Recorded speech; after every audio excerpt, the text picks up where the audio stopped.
राज्यात गेल्या 8 दिवसापासून कोसळत असलेल्या पावसामुळे सध्या आपण पाहतोय की महाराष्ट्राची भाग्यलक्ष्मी असलेल्या कोयना धरणातून कोयना धरण व्यवस्थापनाने 6 वक्र दरवाजे 1 फूट 6 इंचाने उचलून 10,000 क्युसेस पाणी कोयना नदीपात्रामध्ये सोडलेलं आहे।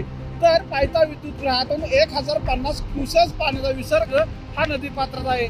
सध्या 5 वाजता कोयना धरण व्यवस्थापनाकडून कोयना धरण हे 80 TMC कडे वाटचाल करत असल्यामुळे पाण्याचा नियंत्रित साठा करण्यासाठी 11,050 क्युसेस पाणी हे कोयना धरणातून नदीपात्रात सोडलेलं आहे।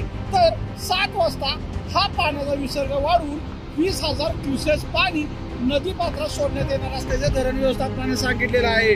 सध्या सोडण्यात येत असलेल्या या पाण्यामुळे कोयना असेल कृष्णा असेल या दोन्ही नदीपात्रात शेजारच्या गावांना सतर्कतेचा इशारा धरण व्यवस्थापनाकडून देण्यात आलेला आहे। या कोयना धरणातून सोडण्यात आलेल्या पाण्यामुळे प्रामुख्याने सांगली जिल्ह्यात सांगली शहराला पुराचा फटका बसू शकतो, तसंच कोयना नदीकाठच्या लोकांनाही याचा फटका बसू शकतो। तेव्हा नदीपात्रामध्ये कोणी उतरू नये असं आवाहन कोयना धरण व्यवस्थापनाकडून करण्यात आलेले आहे। न्यूज स्टेट महाराष्ट्रासाठी विशाल पाटील, कोयना नगर, सातारा।